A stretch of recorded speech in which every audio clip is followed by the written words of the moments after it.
ಅವ್ರದ್ದು ನಮ್ದು 40 ವರ್ಷ 50 ವರ್ಷದ ವಿಶ್ವಾಸ. ಅವರಿಗೆ ನನ್ನ ಮೇಲೆ ಸಿಟ್ಟಿದೆ. MLC ನಾನು ಬಿಟ್ಟೆ ಅಂತ. ಬೇಡವನಿಲ್ಲದೆ ಬಡವನಾದನಯ್ಯ ಅಂತ ಬಸವಣ್ಣವ್ರು ಹೇಳಿದ್ದಾರೆ. 100 ವರ್ಷ ಹೇಡಿಯಾಗಿ ಬದುಕೋಬೋದ್ರು ಒಂದು ದಿನ ಸಿಂಹವಾಗಿ ಬದುಕ್ತೇವೆ. ಅದೇ ಸಿದ್ಧಾಂತವನ್ನು ನಾವು ಹಾಕೊಂಡಿದ್ದೀವಿ. ಈಗಿನ ರಾಜಕಾರಣ ಎಷ್ಟು ಹದಗೆಟ್ಟಿದೆ ಅಂತ ಹೇಳಿದ್ರೆ ದುಡ್ಡು, ಜಾತಿ ಎರಡು ನಮ್ಮಲ್ಲಿ ಇಲ್ಲದೆ ಇರೋದ್ರಿಂದ ಅಷ್ಟು ಸಕ್ರಿಯವಾಗಿ ಮುಂದುವರಿಯಕ್ಕಾಗಲ್ಲ. ರಾಜಕಾರಣದಲ್ಲಿ ಮೋಸ ಆಗಿ ತುಳಿತ ಕೊಟ್ಟು ಅಭ್ಯಾಸ ಆಗ್ಬಿಟ್ಟಿದೆ ನಮಗೆ. ಜನಬಲ ಇಂಪಾರ್ಟೆಂಟ್ ಇಲ್ಲ. ಈಗ ಹಣ ಇದ್ರೆ, ಜಾತಿ ಇದ್ರೆ ರಾಜಕಾರಣದಲ್ಲಿ ಸಕ್ಸಸ್ ಆಗ್ಬೋದು ಅನ್ನೋಕ್ಕಂಥದ್ದು. ಒಂದು ಅಸೆಂಬ್ಲಿ ಎಲೆಕ್ಷನ್ 40 ಕೋಟಿ ರೂಪಾಯಿ ಬೇಕು. ಒಂದು MP ಎಲೆಕ್ಷನ್ 150 ಕೋಟಿ ಬೇಕು. ಯಾರು ತರ್ತಾರೆ? ಯೋಜನೆಗಳನ್ನು ಕೊಟ್ಟರು, ಗ್ಯಾರಂಟಿಗಳನ್ನು ಕೊಟ್ಟರು, ಅದು ಚಾಕ್ಲೇಟ್ ಅನಿಸ್ತಕ್ಕಂಥದ್ದು ಹಂಚಿದ್ದಾರೆ. ಇದೊಂದು ದುರ್ದೈವ ಈ ದೇಶದಲ್ಲಿ. ಹಿಂದುಳಿದವರಿದ್ರೆ ಹಿಂದುಳಿದ ನಾಯಕ ಅಂತಾರೆ, ದಲಿತರಿದ್ರೆ ದಲಿತ ನಾಯಕ ಅಂತಾರೆ. ಲಿಂಗಾಯತರಿಗೂ ಒಕ್ಕಲಿಗರಿಗೂ ಯಾರಿಗೂ ಒಕ್ಕಲಿಗ ನಾಯಕ ಅಂತ ಇನ್ನೂ ಹೇಳೇ ಇಲ್ಲ. ಅವರು ರಾಷ್ಟ್ರ ನಾಯಕರು, ನಾವು ಜಾತಿ ನಾಯಕರು. ಎಲ್ರಿಗೂ ನಮಸ್ಕಾರ. ನೀವು ನೋಡ್ತಾ ಇದ್ದೀರಾ ಫಸ್ಟ್ ವ್ಯೂ ಕನ್ನಡ. ನಾನು ಸೌಮ್ಯ ಸುಗ್ನಳ್ಳಿ. ರಾಜ್ಯದಲ್ಲಿ ಸದ್ಯಕ್ಕೆ ಏನೆಲ್ಲ ಬೆಳವಣಿಗೆಗಳು ಆಗ್ತಾ ಇದೆ ಅನ್ನೋದ್ರ ಬಗ್ಗೆ ಸ್ವಲ್ಪ ಮಾತುಕತೆ, ಅದ್ರ ಜೊತೆಗೆ ಅವರ ವೈಯಕ್ತಿಕ ಜೀವನ, ಇದ್ರ ಬಗ್ಗೆ ನಿಮಗೆ ಡೀಟೇಲ್ಸ್ ಅನ್ನ ಕೊಡ್ತಾ ಇದೆ. ಇವತ್ತು ಕೂಡ ನಮ್ಮ ಕಾರ್ಯಕ್ರಮದಲ್ಲಿ ಒಬ್ಬರು ಸ್ಪೆಷಲ್ ಗೆಸ್ಟ್ ಇದ್ದಾರೆ. ಇವರು ಮಾಜಿ ಶಾಸಕರು, ಮಾಜಿ ಸಚಿವರು, JDS ನಲ್ಲಿ ರಾಜ್ಯಾಧ್ಯಕ್ಷರಾದಂತವರು, ಕಾಂಗ್ರೆಸ್ನ ನಾಯಕರು ಕೂಡ, CM ಇಬ್ರಾಹಿಂ ಸರ್ ಇವತ್ತು ನಮ್ಮ ಕಾರ್ಯಕ್ರಮದ ಅತಿಥಿ. ಬನ್ನಿ ಅವರ ಕಾರ್ಯಕ್ರಮಕ್ಕೆ ಸ್ವಾಗತ ಮಾಡೋಣ. ಸರ್ ನಮಸ್ಕಾರ. ಹೇಗಿದ್ದೀರಾ ಸರ್? ಓಕೆ ಸರ್, ಇವಾಗಿನ ರಾಜಕೀಯ ಜೀವನ ಹೇಗಿದೆ ಸರ್? ಹೇಗೆ ಅನಿಸ್ತಾ ಇದೆ? ಬೇಡವನಿಲ್ಲದೆ ಬಡವನಾದನಯ್ಯ ಅಂತ ಬಸವಣ್ಣವ್ರು ಹೇಳಿದ್ದಾರೆ. ಈಗಿನ ರಾಜಕಾರಣ ಎಷ್ಟು ಹದಗೆಟ್ಟಿದೆ ಅಂತ ಹೇಳಿದ್ರೆ ಭ್ರಷ್ಟಾಚಾರನೇ ಶಿಷ್ಟಾಚಾರ ಇಲ್ಲ. ಉತ್ತಮರಿಗೆ ಸಜ್ಜನರಿಗೆ ಕಾಲಾವಕಾಶ ಇಲ್ಲ. ಕಾರಣ ಒಂದು ದುಡ್ಡು, ಇನ್ನೊಂದು ರಾಜಕೀಯ ಜಾತಿ. ಎರಡು ನಮ್ಮಲ್ಲಿ ಇಲ್ಲದೆ ಇರೋದ್ರಿಂದ ನಾವು ಅಷ್ಟು ಸಕ್ರಿಯವಾಗಿ ಮುಂದುವರಿಯಕ್ಕಾಗಲ್ಲ. ಆದರೂ ಕೂಡ ಒಂದು ಕಾಲದಲ್ಲಿ ನಾನು 4,000 ರೂಪಾಯಿ MLA ಆದೆ. ಭಾಷಣಕ್ಕೆ ಹೋದ್ರೆ 5,000 10,000 ರೂಪಾಯಿ ಜನ ದೇಣಿಗೆ ಕೊಡೋರು. ನಮ್ಗೆ ಯಾವತ್ತೂ ಬಂದು ಜನಕ್ಕೆ ಭಾಷಣ ಮಾಡೋ ಅಭ್ಯಾಸ ಇದೆ ಹೊರತು ಒಂದು ಜನಕ್ಕೆ ಭಾಷಣ ಮಾಡೋ ಅಭ್ಯಾಸ ಇಲ್ಲ. ಹೆಸರು ಹೇಳಿದ್ರೆ ಜನ ಸಂತು ಸೇರ್ತಾರೆ. ಅದು ಜನರ ಮಧ್ಯದಲ್ಲಿರ್ತಕ್ಕಂಥ ಆ ವಿಶ್ವಾಸ, ಪ್ರೀತಿ ಅದನ್ನ ಉಳಿಸ್ಕೊಂಡು ಬಂದಿದ್ದೇವೆ. ಆ ಜನ ಸೇರಿದಾಗ ಮನಸ್ಸಿಗೆ ಅನ್ಸುತ್ತೆ. ಹಾಗಾಗಿ ರಾಜಕಾರಣ ಬಿಡಬೇಕು ಅನ್ನೋಕ್ಕಂಥದ್ದು ಮನಸ್ಸಲ್ಲಿ ಇಲ್ಲ. ರಾಜಕಾರಣ ಅಂತ ಹೇಳಿದ್ರೆ ದುಡಿಯೋ ಅಸ್ತ್ರನೋ ಹೆಸರು ಮಾಡೋ ಅಸ್ತ್ರನೋ ಆಗಿರ್ಬಾರ್ದು. ರಾಜಕಾರಣ ಸೇವೆ ಮಾಡತಕ್ಕಂಥ ಅಸ್ತ್ರವಾಗಿರ್ಬೇಕು. 100 ವರ್ಷ ಹೇಡಿಯಾಗಿ ಬದುಕೋಬೋದ್ರು ಒಂದು ದಿನ ಸಿಂಹವಾಗಿ ಬದುಕ್ತೇವೆ. ಅದೇ ಸಿದ್ಧಾಂತವನ್ನು ನಾವು ಹಾಕೊಂಡಿದ್ದೀವಿ. ರಾಜಕೀಯದಲ್ಲಿ ಹಣಬಲ, ಜನಬಲ, ಜಾತಿ ಬಲ ಎರಡೂ ಕೂಡ ಅಷ್ಟು ಇಂಪಾರ್ಟೆಂಟ್ ಸರ್? ಜನಬಲ ಇಂಪಾರ್ಟೆಂಟ್ ಇಲ್ಲ. ಈಗ ಹಣ ಇದ್ರೆ, ಜಾತಿ ಇದ್ರೆ ರಾಜಕಾರಣದಲ್ಲಿ ಸಕ್ಸಸ್ ಆಗ್ಬೋದು ಅನ್ನೋಕ್ಕಂಥದ್ದು. ಒಂದು ಅಸೆಂಬ್ಲಿ ಎಲೆಕ್ಷನ್ 40 ಕೋಟಿ ರೂಪಾಯಿ ಬೇಕು. ಒಂದು MP ಎಲೆಕ್ಷನ್ 150 ಕೋಟಿ ಬೇಕು. ಯಾರು ತರ್ತಾರೆ? ಸೊ ಇದು ದೇಶದ ದೊಡ್ಡ ದುರ್ದೈವ. ಕೆಲವು ಕಡೆ ಕಡಿಮೆ ಇದೆ, ಕೆಲವು ಕಡೆ ತುಂಬಾ ಜಾಸ್ತಿ. ಕೇರಳದಲ್ಲಿ ಒಂದು 10% ಜಾತಿ ಮೇಲೆ, ದುಡ್ಡಿನ ಮೇಲೆ, 90% ಅಲ್ಲಿ ಜನರ ಅಭಿಪ್ರಾಯದ ಮೇಲೆ ಹೋಗ್ತಕ್ಕಂಥ ರಾಜ್ಯ ಅದು. ಕೇರಳ ನನಗೆ ಅನಿಸ್ತಾ ಇಲ್ಲ ದುಡ್ಡಿಲ್ಲದೆ ರಾಜಕಾರಣ ಮಾಡಕ್ ಸಾಧ್ಯ. ಸೊ ಈ ವಿಚಾರ ನಿಮ್ಗೆ ಬೇಜಾರಿದೆ? ಬೇಜಾರಲ್ಲ, ನೋವಿದೆ. ನಮ್ಮ ಪೂರ್ವಿಕರು ಸ್ವಾತಂತ್ರ್ಯ ಹೋರಾಟ ಮಾಡಿ ಈ ಸ್ವಾತಂತ್ರ್ಯ ನಮ್ಮ ದೇಶಕ್ಕೆ ತಂದರು. ಬಾಬಾ ಸಾಹೇಬ್ ಅಂಬೇಡ್ಕರ್ ಪುಣ್ಯಾತ್ಮ ಒಂದು ಸಂವಿಧಾನನೂ ಕೊಟ್ಟರು.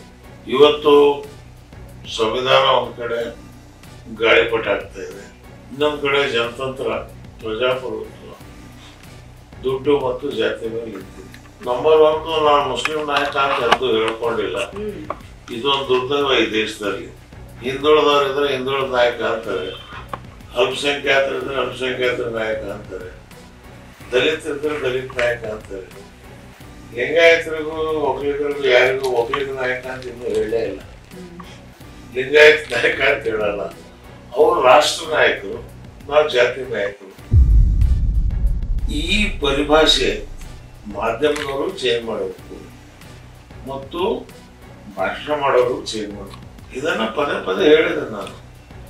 ಒಂದು ಜಾತಿಯಿಂದ ಯಾರು ಲೀಡರ್ ಆಗಕ್ಕೆ ಸಾಧ್ಯವಿಲ್ಲ. ಒಂದು ಜಾತಿಯ ವಿಷಯದಲ್ಲಿ ನೀವು ಅಲ್ಲೊಂದು ಕಲ್ಲಲ್ಲ ಅಶಾಂತಿ ಎಬ್ಬಿಸ್ಬೋದೇ ಹೊರತು ಜಾತಿ ಹೆಸರಿನಲ್ಲಿ ಶಾಂತಿಯನ್ನು ಹಾಕುತ್ತಿಲ್ಲ.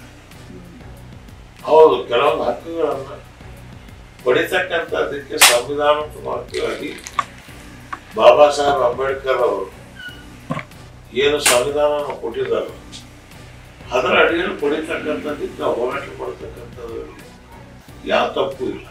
ಸರ್, ಇವಾಗ ರಾಜಕೀಯದಲ್ಲಿ ಆಗ್ತಿರೋ ಬೆಳವಣಿಗೆಗಳು ನವೆಂಬರ್ಗೆ ಕ್ಯಾಬಿನೆಟ್ ರಿಶಫಲ್ ಆಗುತ್ತೆ, ಸಿಎಂ ಬದಲಾವಣೆ ಆಗುತ್ತೆ ಅನ್ನೋದೇ ದೊಡ್ಡ ಚರ್ಚೆ ಆಗ್ಬಿಟ್ಟಿದೆ.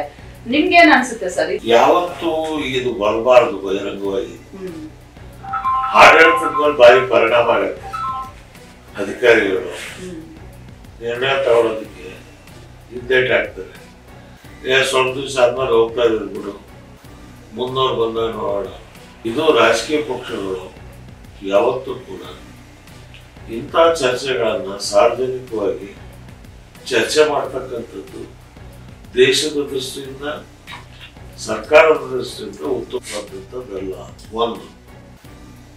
ಎರಡನೇದು, ಬದಲಾವಣೆ ಆಗತ್ತೆ, ಬೇರೆಯವ್ರು ಬರ್ತಾರೆ, ಏನೂ ಇಲ್ಲ, ಈ ಗ್ಲಾಸ್ನಾಗ ನೀರು ತೆಗೆದು ಆ ಗ್ಲಾಸ್ಗೆ ಹಾಕಿದ್ರೆ ಬದಲಾವಣೆ ಆಗ್ತಕ್ಕಂಥದ್ದು ಪರಿವರ್ತನೆಗ ಅದು ಭಾರಿ ಪ್ರಾಮುಖ್ಯವಾದಂಥದ್ದು. ಅದು ನಮ್ಮ ಕಣ್ಣಿಗೆ ಕಾಣ್ತಾ ಇಲ್ಲ. ಸರ್ಕಾರಗಳು ಬಂತು, ಪಂಚ ಯೋಜನೆಗಳನ್ನು ಕೊಟ್ಟರು, ಗ್ಯಾರಂಟಿಗಳನ್ನು ಕೊಟ್ಟರು, ಅದು ಚಾಕ್ಲೇಟ್ ಹಂಚತಕ್ಕಂಥದ್ದು ಹಂಚಿದ್ದಾರೆ. ಇದರಿಂದ ವಿದ್ಯಾಕ್ಷೇತ್ರದಲ್ಲಿ, ಆರೋಗ್ಯ ಕ್ಷೇತ್ರದಲ್ಲಿ, ಕೈಗಾರಿಕೆಯಲ್ಲಿ ಏನ್ ಪ್ರಗತಿ ನಾವು ಸಾಧನೆ ಮಾಡಿದೀವಿ? ನಿರುದ್ಯೋಗ ನಿವಾರಣೆ ಆಗಿದೆಯಾ? ಕೂತಿದ್ದವನಿಗೆ ಕುಬೇರ ಕೊಟ್ಟರು ಸಾಕಾಗಲ್ಲ ಅಂತೀವಿ ನಾವು. ನೀವು ಎಲ್ಲಿವರೆಗೆ ಉದ್ಯೋಗವನ್ನ ಸೃಷ್ಟಿ ಮಾಡೋದು, ಎಲ್ಲಿವರೆಗೆ ವಾಸಕ್ಕೆ ಒಂದು ಮನೆ, ಓದಕ್ಕೊಂದು ಸ್ಕೂಲು, ಆರೋಗ್ಯಕ್ಕೊಂದು ಆಸ್ಪತ್ರೆ, ಇದು ಜನಸಾಮಾನ್ಯರಿಗೆ ಎಲ್ಲಿವರೆಗೆ ತಲುಪೋದಿಲ್ಲ ಅಲ್ಲಿವರೆಗೆ ಇದು ಪ್ರಜಾಪ್ರಭುತ್ವ ಅಂತ ಅನಿಸೋದಿಲ್ಲ. ನಾನು ಯೋಜನಾ ಆಯೋಗದ ಉಪಾಧ್ಯಕ್ಷನಾಗಿ ಮಾಡಿದಂಥ ಕೆಲಸಗಳು ಯಾವತ್ತೂ ಕೂಡ GDP ಡೆವಲಪ್ ಆಗಬೇಕು, ಬೆಳಿಬೇಕು, ಇದರ ಮೇಲೆ ಜಾಸ್ತಿ ಒತ್ತು ಕೊಟ್ಟಿದ್ವಿ. ಹೌದು, ಬಡವರಿದ್ದಾರೆ, ಅವರಿಗೆ ಅಕ್ಕಿ ಕೊಡಬೇಕು. ಎರಡನೇದು ಮಿಡ್ ಡೇ ಮೀಲ್ಸು. ಇದು ನಾನು ತಂದಿದ್ದ ಕಾರ್ಯಕ್ರಮ. ಅದು ತಮಿಳುನಾಡು ಜಯಲಲಿತಾ ಅವರು ತಂದಂಥ ಕಾರ್ಯಕ್ರಮ. ನಾನೇ ಹೋಗಿ 5 ದಿವಸ ಇದ್ದು ಅದನ್ನು ಜಾರಿ ಕರ್ನಾಟಕ ರಾಜ್ಯದಲ್ಲಿ ನಾನು ಜಾರಿ ತಂದಿದ್ದು.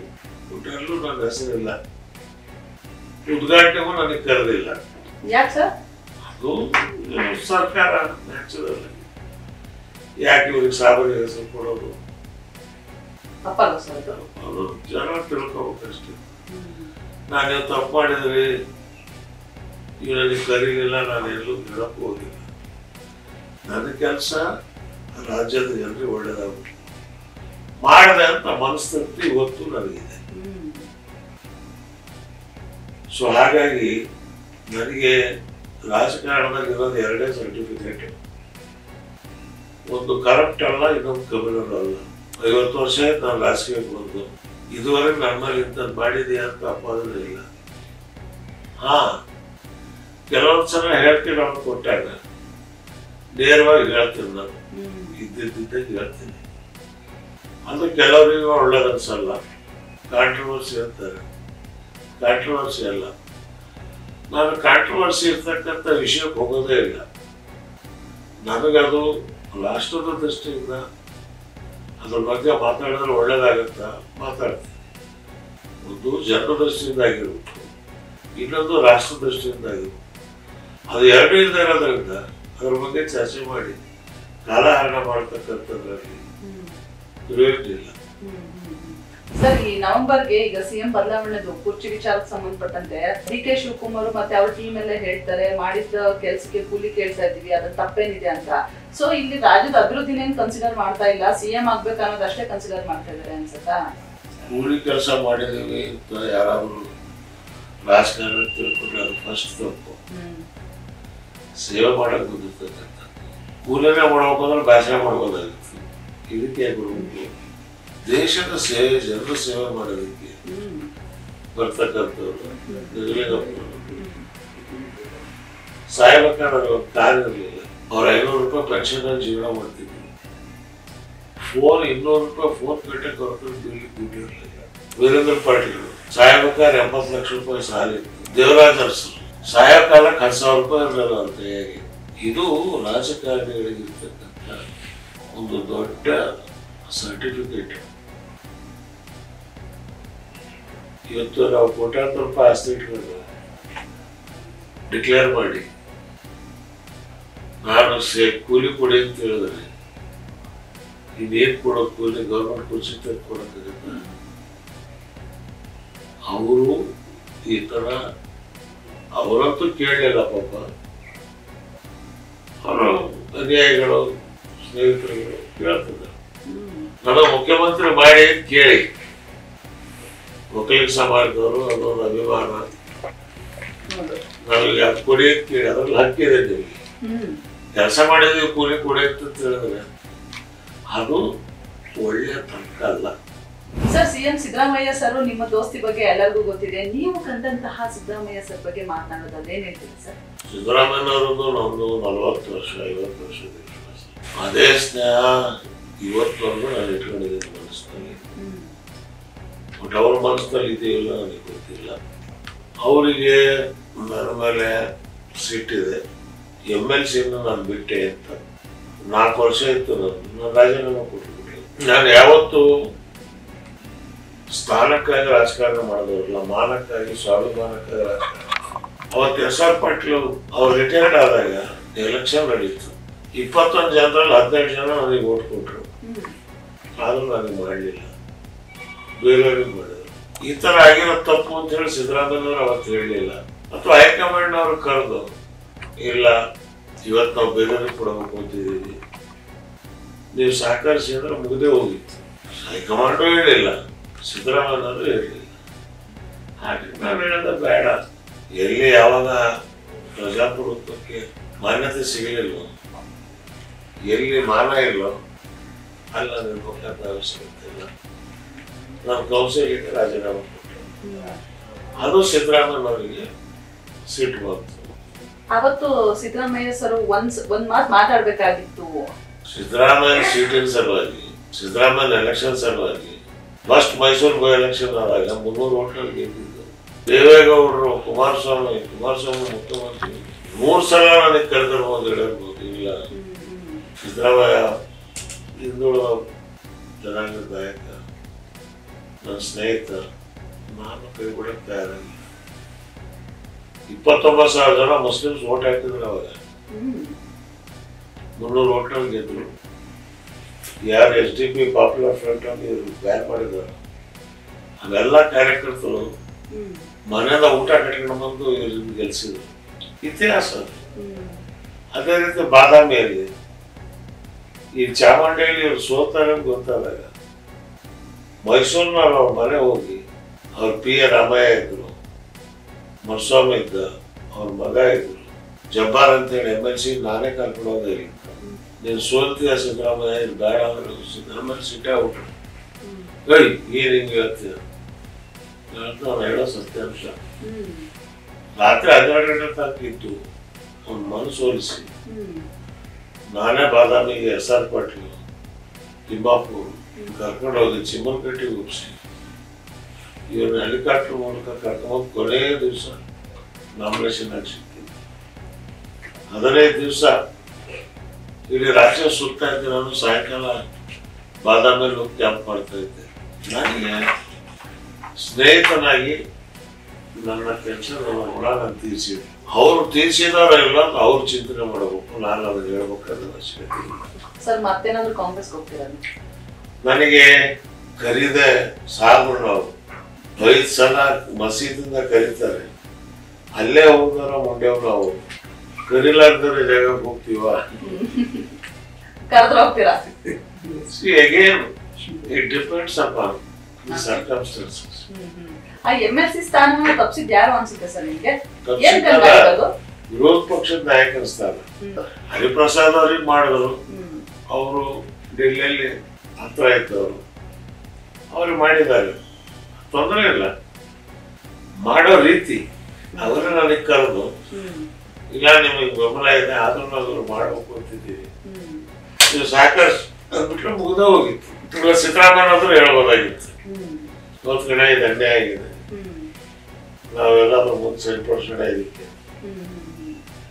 ನನಗೆ ಮಾಡಿದಂಥದ್ದು ಸಿದ್ದರಾಮಯ್ಯ ಮಾಡಿದರೆ ಅವ್ರು ತಾಳ್ಕೊತಿದ್ದಿಲ್ಲ. ಅದು ಪ್ರಶ್ನೆ. ನಂಬರ್ 1 ಅವ್ರಿರೋದು 7%, ನಾವಿರೋದು 19%. ಒಂದು ದೊಡ್ಡ ಸಮಾಜ. ನಾವು ಬಡವರು ಇರ್ಬೋದು, ಮುಸ್ಲಿಂ ಸಮಾಜ, ಅದರ ಸ್ವಾಭಿಮಾನ ಸಮಾಜ. ನಮ್ಗೇನ್ ಮಾಡಿದ್ರು ನಮ್ಮ ಬಗ್ಗೆ ಒಳ್ಳೆ ಮಾತಾಡಿದ್ರೆ ಸಾಕು, ಪ್ರಾಣ ಕೊಡಕ್ ನಾವು ತಯಾರಾಗ್ತೀವಿ.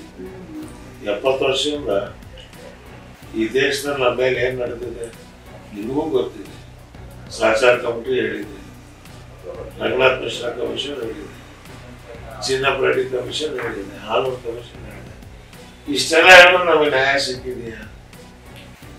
ಎಲೆಕ್ಷನ್ ಟೈಮಲ್ಲಿ ನೀವು ಹೇಳಿದ್ರಿ 4% ನಿಮ್ಮ ರಿಸರ್ವೇಶನ್ ನಿಮಗೆ ರೆಸ್ಟೋರ್ ಮಾಡ್ತೀವಿ ಅಂತ. ಬರೀ ಹೈಕೋರ್ಟ್ ನಲ್ಲಿ ಒಂದು ಮೆಮೊ ಹಾಕಿದ್ರೆ ಸಾಕು, ಇವತ್ತು 4% ರೆಸ್ಟೋರ್ ಆಗುತ್ತೆ. 2 ವರ್ಷ ಆದರೂ ಕೂಡ ಅದರ ಬಗ್ಗೆ ಚಕಾರ ಶಬ್ದ ಇಲ್ಲ. ಬಜೆಟ್ ನಲ್ಲಿ ನೀವು ದಲಿತರಿಗೆ 30,000 ಕೋಟಿ ಕೊಡ್ತೀರಿ, ಹಿಂದುಳಿದವರಿಗೆ 70,000 ಕೊಡ್ತೀರಿ.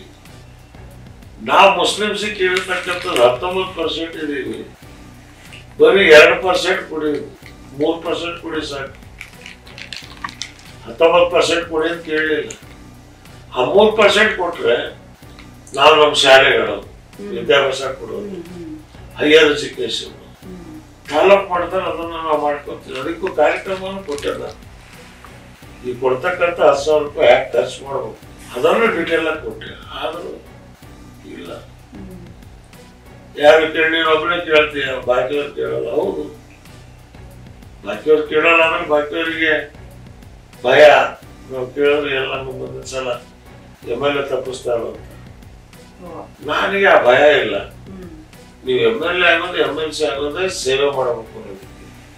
ಅದೇ ನೀವು ಮಾಡದೇ ಇದ್ರೆ ಈಗ ಸುಮ್ಮನೆ MLA MLC ಮಂತ್ರಿ ಕೂತ್ಕೊಳ್ಳೋದು. ಸರ್, ಇವಾಗ ಕಾಂಗ್ರೆಸ್ ಸರ್ಕಾರ ಬಂದ್ರೆ ಬಿಜೆಪಿಗವರೆಲ್ಲ ಹೇಳ್ತಾರಪ್ಪ ಕಾಂಗ್ರೆಸ್ ಮುಸ್ಲಿಂ ಅವ್ರನ್ನ ಓಲೈಕೆ ಮಾಡುತ್ತೆ ಅಂತ. ರಾಜ್ಯದಲ್ಲಿ ಇವಾಗ ಕಾಂಗ್ರೆಸ್ ಸರ್ಕಾರ ಇದೆ, ನಿಮ್ದು ಡಿಮ್ಯಾಂಡ್ಸ್ ಏನು? ನಿಮ್ಗೆ ಅದು ಪೂರಕವಾಗಿ ಕೆಲಸ ಮಾಡ್ತಾ ಇದೆ ಅಂತ ನಿಮ್ಗೆ ಬಿಜೆಪಿ ಅವರಿಗೆ ಕೇಳ್ತೇವೆ ನಾವು, ಏನ್ ಓಲೈಕೆ ಮಾಡಿದ್ದಾರೆ, ಏನ್ ಓಲೈಕೆ ಮಾಡಿದ್ದಾರೆ? ಒಂದ್ ಇನ್ಸ್ಟೆಂಟ್ ಎಲ್ಲಾದ್ರೂ ಮುಸ್ಲಿಮ್ಸ್ಗೆ ಇದನ್ನ ಕೊಟ್ಟಿದ್ದಾರೆ ಹೇಳಿ ಬಜೆಟ್ ದುಡ್ಡು ಕೊಟ್ರ ಇಷ್ಟು ಕಡೆ ಗಲಾಟೆಗಳಾದವು. ಇನ್ನು ಹುಡುಗರು DJ ಹೇಳಿ KG ಹೇಳಿ ಸ್ಟೇಷನ್ ಮೇಲೆ ಕಲ್ಲು ಹೊಡೆದ್ರು ಅಂದ್ರೆ ಅವ್ರ ಮೇಲೆ ಉಪ ಕೇಸ್ ಹಾಕಿ 5 ವರ್ಷ ಆಯ್ತು ಇವತ್ತವರೆಗೂ. ಒಂದಷ್ಟು ವಾಪಸ್ ತಗೊಂಡಿದ್ದಲ್ಲ ಸರ್ ಅದಲ್ಲಿ? ಎಲ್ಲಿ ತಗೊಂಡ್ರು? ಜೈಲಲ್ಲಿ ಹಾಕಿದ್ದಾರೆ. ಕೆಲವು ಜೈಲಲ್ಲಿ ಒಂದೆರಡು ಹುಡುಗರು ತಪ್ಪು ಒಪ್ಕೊಂಡ್ರೆ ಏನ್ 3-4 ವರ್ಷ ಶಿಕ್ಷೆ ಆಗೈತೆ, ಆದ್ರೆ ಚಿಂತೆ ಇಲ್ಲ ಅಂತ ಹೇಳಿ ಹೊರಗೆ ಬರ್ತೀವಿ. ಕೆಲವರು ತಪ್ಪು ಒಪ್ಕೊಂಡು ಹೊರಗೆ ಬಂದ್ರು. ಈಗ ಶಿಕ್ಷೆಗಿಂತಲೂ ಟ್ರಯಲ್ ಪೀರಿಯಡ್ ಜಾಸ್ತಿ ಆಗಿದೆ. ಇದನ್ನ ಸರ್ಕಾರ ಮಾಡಲಿಲ್ಲ. ಆ ನೋವಿದೆ. ಆಮೇಲೆ ನೀವು ಗೋ ಹತ್ಯೆ ಬಗ್ಗೆ ಕುರಿ ಮಾಂಸ ತಗೊಂಡೋದ್ರು ಗೋಮಾಂಸ ಅಂತಾನೆ ಲಿಂಚಿಂಗ್ ಆಗ್ತಾ ಇದೆ, ಹೊಡಿತಾ ಇದ್ದಾರೆ. ಗೌರ್ಮೆಂಟ್ ಸ್ಪಷ್ಟವಾಗಿ ಹೇಳಿ. ಆಮೇಲೆ ಪ್ರಾಣಿಗಳನ್ನ ಸತ್ಯ ಮಾರಾಟಕ್ಕೆ ತರ್ತಾರೆ, ಅದನ್ನ ನೀವು ಹಿಡಿತೀರಿ. ರೈತರಿಗೂ ಸಾಯ್ತದಾರೆ ಇವತ್ತು. ಇಲ್ಲ ಪ್ರಾಣಿಗಳನ್ನ ನೀವೇ ಖರೀದಿ ಮಾಡಿ, ಇಲ್ಲ ಖರೀದಿ ನೀವು ಮಾಡಿ, ದುಡ್ಡು ನೀವು ಕೊಡಿ, ನಾವು ಹಿಡಿತೀವಿ, ಹೊಡಿತೀವಿ, ಅದನ್ನ ತಗೊಂಡು ಹೋಗ್ತೀವಿ. ಅದನ್ನ ತಗೊಂಡು ಹಾಕೋದಿರಲಿ ಗೋಶಾಲೆ. ಅಲ್ಲಿ ಗೋಶಾಲೆಗಳಲ್ಲಿ ಅಲ್ಲೂ ವ್ಯಾಪಾರ ನಡೀತಾ ಇದೆ. ಇಷ್ಟು ವರ್ಷದಿಂದ ಗೋ ಹಿಡಿದ್ರಲ್ಲ, ಎಷ್ಟು ಗೋ ಬದುಕಿದಾವೆ, ಎಷ್ಟು ಸತ್ತಿದಾವೆ, ಅದೇನಾದ್ರೂ ಲೆಕ್ಕ ಗೋಶಾಲೆ ಅಂತ ಕೇಳಿದಾಗ ಸರ್ಕಾರದ ಕೆಲಸ. ರೈತ ಸಮುದಾಯ ಯಾವನೇ ರೈತ ಗಂಟಕರು ಹಾಕಿದ್ರು ಇಟ್ಕೊಳ್ಳೋದೇ ಇಲ್ಲ. ಸಾಕೋರು ಯಾರು ಒಂದ್ ಕರು ಸಾಕ್ಬೇಕಂದ್ರೆ ಡೈಲಿ 500 ರೂಪಾಯಿ ಬೇಕಾಗಿತ್ತು. ಗಂಟಕರು 2 ಎಕರೆ ಜಮೀನು ಇತ್ತು. ನೀವು ಇದನ್ನು ಸಾಕ್ಲೇಬೇಕು ಅಂತ ಹೇಳಿದ್ರು ಅವ್ರು ಏನ್ ಮಾಡ್ಯಾರು? ಹಸು 10 ವರ್ಷ ಹಾಲು ಕೊಡುತ್ತೆ, ಅದಾದ್ಮೇಲೆ ಅದು ಹಾಲು ನಿಂತು ಕೊಡುತ್ತೆ. ಅವನ ಹಸುವನ್ನು ಮಾರಿ ಬೇರೆ ಹೊಸ ಹಸು ತರಬೇಕು. ಅದಕ್ಕೆ ಅವಕಾಶನೇ ಕೊಟ್ಟಿಲ್ಲ. ಮತ್ತು ಅವನ ಆರ್ಥಿಕ ಅವಲಂಬನೆ ಹೇಗಾಗಬೇಕು? ಇದನ್ನ ಬಿಜೆಪಿಯವರಿಗೂ ಮನುಷ್ಯರು ಸತ್ರು ಚಿಂತೆ ಇಲ್ಲ. ಅವ್ರಿಗೆ ಆಯ್ತಪ್ಪ, ಸೆಂಟ್ರಲ್ ಗೌರ್ಮೆಂಟ್ ಮೋದಿ ಭಾರತ ದೇಶ 2ನೇ ದೇಶ ಗೌರವ ಮಾಡ್ತಕ್ಕಂಥದ್ರಲ್ಲಿ ಎಲ್ಲ ಹಿಂದೂಗಳೇ ಕಾರ್ಖಾನೆ ನಡೆಸ್ತಾ ಇರೋದು. ಹೆಸರು ಮಾತ್ರ ಅಲ್ ಕಬೀರ್ ಅಲ್ಲೂರು ಸಾವಿರ ಹೆಸರು ಇಟ್ಕೊಂಡು ಮುಂಡೆ ಹೋಗು. ಒಂದು ಕುಯ್ದಾದ್ರೆ ಹಿಡಿದು ಹೊಡಿತೀರಿ, ಸಾವಿರಾರು ಕುಯ್ಯೋನಿಗೆ ಸರ್ಟಿಫಿಕೇಟ್ ಕೊಟ್ಟು ಲೈಸೆನ್ಸ್ ಕೊಟ್ಟು UP ಯೋಗಿ ಚೀಫ್ ಮಿನಿಸ್ಟರ್ ರಾಜ್ಯದಲ್ಲಿ ಅಲ್ಲಿ ದೊಡ್ಡ ಕಾರ್ಖಾನೆಗಳಿದೆ. ತೆಲಂಗಾಣದಲ್ಲಿ ನಿಮ್ಮ ನೀತಿ ಕೇವಲ ಓಟ್ ಗಳಿಸೋದಕ್ಕಿದೆ ಹೊರತು ಜನರ ಹಿತ ಕಾಪಾಡ್ತಕ್ಕಂಥದ್ದು ಇಲ್ಲ. ವೆಜಿಟೇರಿಯನ್ ಆಗ್ಬೇಕು, ಕೋಳಿನೂ ತಿನ್ನಬಾರ್ದು, ಕುರಿನೂ ತಿನ್ನಬಾರ್ದು ಮಾಡ್ರಿ. ಇವತ್ತು ಅದಕ್ಕೆ ನೀವು ಮಾತಾಡೋದಿಲ್ಲ. ಕುರಿನೂ ದೇವರೇ, ಕೋಳಿನೂ ದೇವರೇ. ನಮಗೆ ನಿಜವಾದ ದೇವರು ಅಂದ್ರೆ ಎಮ್ಮೆ. ಈ ದೇಶದ ಕ್ಲೈಮೇಟಿಗೆ ಬದುಕುವಂಥದ್ದು ಅದೇ ಪ್ರಾಣಿ. ಆಮೇಲೆ ಕೊಬ್ಬಿನಾಂಶ ಹಾಲಲ್ಲಿ ಹೆಚ್ಚಿರ್ತಕ್ಕಂಥ ಪ್ರಾಣಿ. ಅದು ನೀರಲ್ಲಾಗಲಿ ಸಗಣಿಯಲ್ಲಾಗಲಿ ಎಂತ ಕ್ಲೈಮೇಟ್ ಇದ್ರು ಬದುಕೊಳ್ಳುತ್ತದು. ಅದರ ಸಂರಕ್ಷಣೆ ನೀವೇನ್ ಮಾಡಿದ್ದೀರಿ? ಸಮಯಕ್ಕೆ ತಕ್ಕಂಥ ತಾಳ ಹಾಕಿ ಕುಣಿತಕ್ಕಂಥದ್ದು. ಕುಣಿತಕ್ಕೆ ತಕ್ಕಂಥ ತಾಳ ಇರಬೇಕು, ತಾಳಕ್ಕೆ ತಕ್ಕ ತುಳಿಬಾರ್ದು. ತಲೆ ಸೈಜಿಗೆ ಆಗುವಂತ ಟೋಪಿ ಹೋಗ್ಬೇಕೆ ಹೊರತು ಟೋಪಿಗೆ ಆಗುವಂತ ತಲೆ ಮಾಡಕ್ ಹೋಗಬಾರ್ದು. ಅಲ್ಲೇ ತಪ್ಪಾಗ್ತಕ್ಕಂಥದ್ದು. JDS ಪಕ್ಷದಿಂದ ನಿಮ್ಮನ್ನ ಉಚ್ಚಾಟನೆ ಮಾಡಿದಾಗ ಮನಸ್ಥಿತಿ ಹೇಗಿತ್ತು ಅಂತ? ಯಾಕಂದ್ರೆ ರಾಜಕೀಯ ನಾಯಕರು ಒಂದು ಪಕ್ಷದಲ್ಲಿ ಸುಮಾರು ವರ್ಷ ಇದ್ದಾಗ ನೀವ್ ಅದನ್ನ ಹೆಂಗ್ ರಿಸೀವ್ ಮಾಡ್ಕೊಳ್ತೀರಾ? ರಾಜಕಾರಣದಲ್ಲಿ ಮೋಸ ಆಗಿ ತುಳಿತ ಕೊಡ್ಕೊಟ್ಟು ಅಭ್ಯಾಸ ಆಗ್ಬಿಟ್ಟಿದೆ ನಮಗೆ. ಹೊಡೆತ ತಿಂದು ತಿಂದು ತಿಂದು ತಿಂದು ಹೆಗುಚ್ಚರಗಳಾಗ್ಬಿಟ್ಟಿದೆ. ಕಷ್ಟಪಟ್ಟು MLC 4 ವರ್ಷ ಬಿಟ್ಟು ನಾನು ಹೋದೆ. 60ರಿಂದ 65 ಮೇಲೆ ಸೀಟ್ ಬರ್ಬೇಕಾಗಿತ್ತು. ಇವ್ರ ನಡೆ ರಮೇಶ ಹೋಗಿ ಕುಮಾರಸ್ವಾಮಿ ಮೀಟ್ ಆಗಿ ಬಂದ್ಬಿಟ್ರು ಎಲೆಕ್ಷನ್ ಟೈಮಲ್ಲಿ ಅಂತ ಸುದ್ದಿ ಹೊರಗೆ ಬಂದ್ಬಿಡ್ತು. ಇದು ತಿಳ್ಕೊಂಡ್ಮೇಲೆ ನಾನು ಖಾಮೋಶ ಆಗ್ಬಿಟ್ಟೆ, ಮುಗಿತಿದ್ದು ಅಂತೇಳಿ. 18 ಸೀಟ್ ಬಂತು. ಮುಸ್ಲಿಮರು ಓಟ್ ಕೊಟ್ಟಿಲ್ಲ, ಮುಸ್ಲಿಮರು ಓಟ್ ಕೊಟ್ಟಿಲ್ಲ. ನಡೆದ ಗೌಡ್ರು ಓಟ್ ಕೊಟ್ರ, ಲಿಂಗಾಯತರು ಓಟ್ ಕೊಟ್ರ, ದಲಿತರು ಕೊಟ್ರ, ಕುರುಬರು ಕೊಟ್ರ. ಅವ್ರು ಯಾರು ಕೊಡ್ಲಿಲ್ಲ. ಅವ್ರು ಕೊಟ್ಟಿಲ್ಲ ಅಂತ ಯಾಕೆ ಹೇಳಲ್ಲ, ನಮ್ಗೆ ಯಾಕೆ ಹೇಳ್ತೀರಿ ಅಂದ್ರೆ ನಮ್ಮ ಕಮ್ಯುನಿಟಿ ಸಸ್ತಾ ಕಮ್ಯುನಿಟಿ. ಏನ್ ಬೇಕಾದ್ರೂ ಹೇಳಬಹುದು, ಏನ್ ಬೇಕಾದ್ರೂ ಬೈಬಹುದು, ರಿಯಾಕ್ಟ್ ಮಾಡಲ್ಲ. ಅವರು ಸುಲಭವಾಗಿ ಸಿಕ್ಬಿಟ್ಟಿದ್ದೀವಿ. ಸೊ ಹಾಗಾಗಿ ಏನ್ ಮಾಡಿದ್ರು ಅಂದ್ರೆ ನನಗೆ ಹೇಳಲಾರ್ದೆ ಕೇಳಲಾರ್ದೆ ಅಮಿತ್ ಶಾ ಹತ್ರ ಹೋದ್ರು, ಒಪ್ಪಂದ ಮಾಡ್ಕೊಂಡ್ರು, 2 ಸೀಟ್ ತಗೊಂಡ್ರು. ನಾ ಹೇಳಿದ್ರಿ ಜನತಾದಳಕ್ಕೆ ಕನಿಷ್ಠ ಪಕ್ಷ 6 ಸೀಟ್ ಪಾರ್ಲಿಮೆಂಟ್ ಸಿಗ್ಬೇಕಾಗಿತ್ತು. ನೀವು ದೇವೇಗೌಡರು ಪ್ರಧಾನಮಂತ್ರಿ ಮಾಡಿದವರು, ಅವ್ರು ತಗೊಂಡು ಅಮಿತ್ ಶಾ ಮನೆ ಹತ್ರ ಕಡ ಇಟ್ಬಿಟ್ರು. ಈ ವಯಸ್ಸಿನಲ್ಲಿ 2 ಸೀಟಿಗೆ 1 ಮಂತ್ರಿ ಸ್ಥಾನಕ್ಕೆ. ನಾ ಕುಮಾರಸ್ವಾಮಿ ಹೇಳ್ದ, ಮಂತ್ರಿ ಆದ್ರೆ ನೀವಪ್ಪ ಪ್ರಧಾನಮಂತ್ರಿ ಆಗಿದ್ದಾರಪ್ಪ ಅಂತ ಜಾಗದಲ್ಲಿ ದೊಡ್ಡ ಜಾಗದಲ್ಲಿ ಕೂತವರು. ಇದು ಸಣ್ಣ ಜಾಗ. ಇದು ಕುಮಾರಸ್ವಾಮಿ ನಾನು ಕೂತಂತ ಜಾಗದಲ್ಲಿ ಆದ್ರೂ ಕೂತಿದ್ದಾರೆ. 1 ವರ್ಷ ದೇಶ ನಡೆಸ್ತಾರೆ ನಾವು. ಅಂಡ್ ನಾನು first minister. Indian lines air India ಲಾಭಕ್ಕೆ ತಂದಿದ್ದು. 1 ಅಡಿ ಜಾಗ ನಾವು ಮಾಡಕ್ ಹೋಗಿರ್ಲಿಲ್ಲ. ಬಟ್ ಎಲ್ಲಿದೆ? ಸೊ ಹಾಗಾಗಿ ಮೆಜಾರಿಟಿ ಮೆಂಬರ್ಸ್ ನನ್ನ ಜೊತೆಯಲ್ಲಿ ಕಾರ್ಯಕರ್ತರು ಈಗಲೂ ಇದ್ದಾರೆ, MLS ಇದ್ದಾರೆ. ಹೇಳ್ತಾರೆ, ಸರ್ ಇವತ್ತಲ್ಲ ನಾಡಕ ಬರ್ತೀವಿ, ಇದು ತಾತ್ಕಾಲಿಕವಾಗಿ ನಾವು ಜೊತೆಗಿದ್ದೀವಿ. ಸೊ ಹಾಗಾಗಿ ನನಗೆ ಬರ್ತಾರೋ ಬಿಡ್ತಾರೋ, ಒಂದು ಕರ್ನಾಟಕ ವ್ಯಾಪ್ತಿಯಲ್ಲಿ ಒಂದು 3ನೇ ಶಕ್ತಿ ನಾವು ಮಾಡಕ್ ಸಾಧ್ಯವ, ಇದ್ರ ಬಗ್ಗೆ ಚಿಂತನೆ ನಡೀತಾ ಇದೆ. ಈಗಾಗಲೇ 1-5-6 ಸಭೆಗಳು ನಾವು ಮಾಡಿದ್ದೀವಿ. ಸರ್, ನೀವು ಯಾಕೆ ರಾಜಕೀಯವನ್ನೇ ಆಯ್ಕೆ ಮಾಡ್ಕೊಂಡಿದ್ದು ಸರ್? ನೀವು 14 ವರ್ಷಕ್ಕೆ ನೀವು ಭಾಷಣಗಳನ್ನ ಮಾಡುವಂಥದ್ದು ಸಾಕಷ್ಟು ಅವಾಗ್ಲೇನೆ ರಾಜಕೀಯದ ಒಂದು ಚಹರೆ ಮೂಡಿತ್ತು ನಿಮ್ಮಲ್ಲಿ. ಸೊ ಯಾಕೆ ನೀವು ರಾಜಕೀಯಕ್ಕೆ ಅಂದ್ಕೊಂಡೇ ಬಂದ್ರ? ನೋಡಿ, ನಾನು ನಿಜಲಿಂಗಪ್ಪನವ್ರು ತಂದಿದ್ದೆ. ದೇವೇಂದ್ರಪ್ಪನವ್ರು ಅಂತೇಳಿ ನಮ್ಮ ತಂದೆ ಸ್ನೇಹಿತರು, ಅವರಿಗೆ ಟಿಕೆಟ್ ಸಿಕ್ತು. ಎಲೆಕ್ಷನ್ ನಿಂತಾಗ ನೀವು ಹೋಗಿದ್ರ? ಜೋಡೆ ಗೊತ್ತು. ಆ ಟೈಮಲ್ಲಿ ನಾನು ಹೋಗಿ ಅವ್ರಿಗೆ ಭಾಷಣ ಮಾಡಕ್ ಹೋದ್ರೆ ನಿಜಲಿಂಗಪ್ಪನವರಿಗೆ ಚೆನ್ನಾಗಿ ಕಾಣಿಸ್ಬಿಡ್ತು. ಜೊತೆಲ್ಲ ತಗೊಳಕ್ ತಗೊಂಡು ಮುರುಗಮ್ಮನವರು. ಎಷ್ಟು ವರ್ಷದಲ್ಲಿ ಸರ್ ಇದು? ಯಾವ ವರ್ಷದಲ್ಲಿ? ಅದು 1968 2ನೇ ಇಸ್ವಿ ಅಕ್ಟೋಬರ್ ಫೆಬ್ರವರಿ. ಸೊ ಹಾಗಾಗಿ ಹಂಗೆ ಕಂಟಿನ್ಯೂ ಆಗಿ ನಿಜಲಿಂಗಪ್ಪನವರು ಡೆಲ್ಲಿಗೆ ಹೋದ್ರೆ ವೀರೇಂದ್ರ ಪಾಟೀಲ್ ಚೀಫ್ ಮಿನಿಸ್ಟರ್ ಅವ್ರ ಹತ್ರ ಬಿಟ್ಟು ಹೋದ್ರು. ಹಂಗೆ ಮುಂದುವರಿತು. ಎಮರ್ಜೆನ್ಸಿ ಬಂತು, ಜೈಲಿಗೆ ಹೋದೆ. 18 ತಿಂಗಳು ಜೈಲಾಗಿದ್ದೆ. ಹೊರಗೆ ಬಂದ್ವಿ, ಜನತಾ ಪಾರ್ಟಿ ಆಯ್ತು, MLA ಆದೆ, ಮಿನಿಸ್ಟರ್ ಆದೆ. ಜನತಾ ಪಾರ್ಟಿ ಅಧ್ಯಕ್ಷನಾಗಿದ್ದೆ ನಾನು 95ರಲ್ಲಿ. ಈ JDS ಅಧ್ಯಕ್ಷ ಮೊನ್ನೆ ಎದ್ಕಿಂತ ಮುಂಚೆ ನಾನು ಅಧ್ಯಕ್ಷ ಇದ್ದಾಗ 18 ಜನ ಪಾರ್ಲಿಮೆಂಟ್ ಮೆಂಬರ್ಸ್ಗಳು ಅವತ್ತು ಆಯ್ಕೆ ಆಗಿತ್ತು. 22 ಜಿಲ್ಲಾ ಪಂಚಾಯತಿಗಳು ನಮ್ಮ ಕೈಯಾಗಿತ್ತು, 4 ಕಾರ್ಪೊರೇಷನ್ಗಳು ನಮ್ಮ ಕೈಯಾಗಿತ್ತು. ಯಾಕೆ JDS ನಲ್ಲಿ ಆಗಲಿಲ್ಲ? ಆಗದೇ ಇರೋದಕ್ಕೆ ಕಾರಣ ಕುಮಾರಸ್ವಾಮಿ ಅವರ ಚಿಂತನೆ, ಅವಾಗ ದೇವೇಗೌಡರ ಚಿಂತನೆ ಬೇರೆ ಇತ್ತು. ಎಲ್ಲರೂ ತಮಗಾಗಿ, ತಾನು ಎಲ್ಲರಿಗಾಗಿ. ಇದು ಇದ್ರೆ ಮಾತ್ರ ನೀವು ಪೊಲಿಟಿಕ್ಸ್ ನಲ್ಲಿ ಬೆಳೆಯಕ್ಕೆ ಸಾಧ್ಯ. ಎಲ್ಲರದ್ದು ತನಗಾಗಿ, ತಾನು ತಮ್ಮವರಿಗಾಗಿ ಅಂದ್ರೆ ಆಗಲ್ಲ. ಅದು ತಾನು ಎಲ್ಲರಿಗಾಗಿ ಇರ್ಬೇಕು. ನಿಮ್ದು ಮುಂದಿನ ರಾಜಕೀಯ ಡೆಸ್ಟಿನಿ ಏನು ಸರ್? ಮೂರನೇ ಒಂದು ಶಕ್ತಿ ಕಟ್ಟಬೇಕು ಅಂತಿದೆ. ಅಲ್ಟಿಮೇಟ್ ಡೆಸ್ಟಿನಿ ಇಷ್ಟೇ, ಬೆಂಗಳೂರಿಂದ ಕೊಡೋ ಬಡ್ಜೆಟ್ ದುಡ್ಡು ಹಳ್ಳಿಗೆ ತಲುಪು ಮತ್ತದು ಸಕ್ರಿಯವಾಗಿ ಅದರ ಉಪಯೋಗ ಆಗಬೇಕು. ಎರಡನೇದು ಜಾತಿ ಹಿಂಸೆ, ಪ್ರಚೋದನಕಾರಿಯಾದಂಥ ಭಾಷಣಗಳು, ಇದು ನಿಲುವು. ಇದು ನನ್ನ ಕೈಗೆ ರಾಜ ಕೊಟ್ಟರೆ 3 ದಿವಸದಲ್ಲಿ ನಿಲ್ಲಿಸ್ಬಿಡ್ತೀನಿ ನಾನು. ಏನಿಲ್ಲ, ಲ್ಯಾಂಡ್ ಆರ್ಡರ್ DC SP ಇದು ರೆಸ್ಪಾನ್ಸಿಬಲ್. ಯಾರ್ಯಾರು ಭಾಷಣ ಮಾಡೋದು ನನಗೆ ಗೊತ್ತಿಲ್ಲ. ಲಗಾಮ್ ಹಾಕೋದು ನಿಮ್ಮ ಜವಾಬ್ದಾರಿ. ಮಾಡಿದ್ರೆ ನಿಮ್ಮಲ್ಲಿ ಕ್ರಮ ತಗೋತೀನಿ ಅಂದು 15 ದಿವಸದಲ್ಲಿ ರಾಜ್ಯ ನಿಮ್ಮ ಕಂಟ್ರೋಲಿಗೆ ಬರುತ್ತೆ. ಇಲ್ಲ, ಅದು ಆ ಶಕ್ತಿ, ಹೇಳೋ ಶಕ್ತಿ ಇಲ್ಲ. ದೇವೇಗೌಡರ ಬಗ್ಗೆ ನಿಮ್ದೊಂದು ಒಪಿನಿಯನ್ ಹೇಳಿ ಒಂದು ಲೈನಲ್ಲಿ. ಉತ್ತಮವಾದವರು, ಒಳ್ಳೆಯವರು. ಧೃತರಾಷ್ಟ್ರನ ಪರಿಸ್ಥಿತಿ ಏನಿತ್ತು, ದೇವೇಗೌಡರ ಪರಿಸ್ಥಿತಿನೂ ಅದೇ.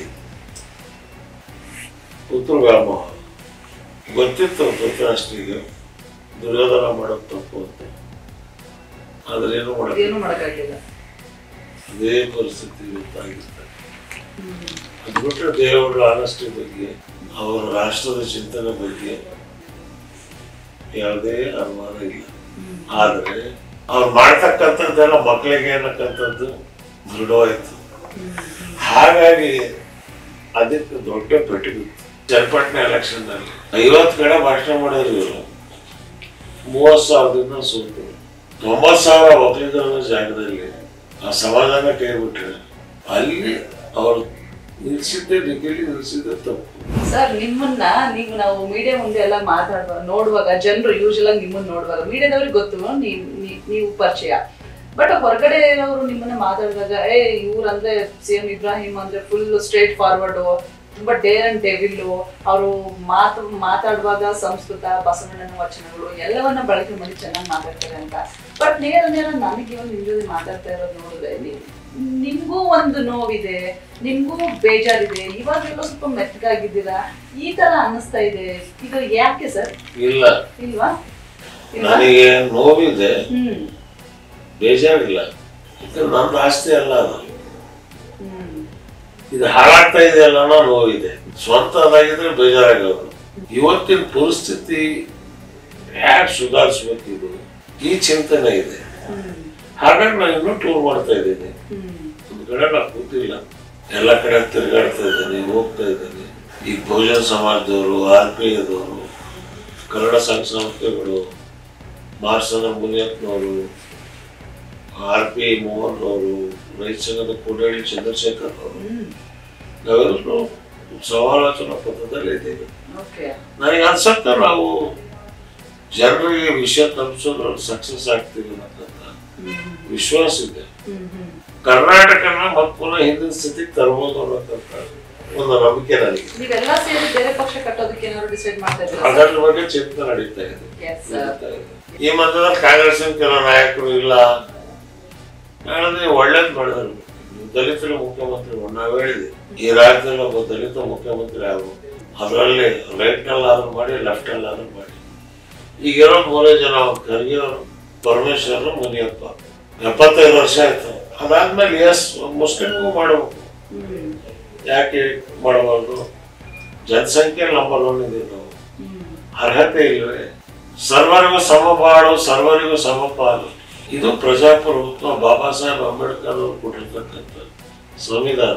ಮತ್ತು ದಲಿತರ ಬಗ್ಗೆ 12ನೇ ಶತಮಾನದಿಂದ ಬಸವಣ್ಣವರು ಸಮಗಾರ ಅಣ್ಣಯ್ಯ, ಮಾದಾರ ಚೆನ್ನಯ್ಯ, ಅವನಮ್ಮ ಅಣ್ಣಯ್ಯ, ಹೂ ಎಂದು ಕರಿಯರಿ ಕೂಡಲ ಸಂಗಯ್ಯ, ಬರೀ ನೀವು ಕರಿತಾನೆ ಇದ್ರೆ ಪಕ್ಕದಲ್ಲಿ ಕೂರ್ಸೋದೇ ಇಲ್ಲ. ಕರೆಯೋದು ಯಾವಾಗ ಕರಿತೀರಿ, ಪಕ್ಕದಲ್ಲಿ ಕೂರ್ಸೋದು ಯಾವಾಗ?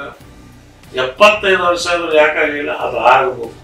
ನಾವು 3ನೇ ಪಾರ್ಟಿ ಮಾಡಿದ್ರೆ ನಮ್ಮ ಫಸ್ಟ್ ಉದ್ದೇಶ ಅದು ಒಂದು.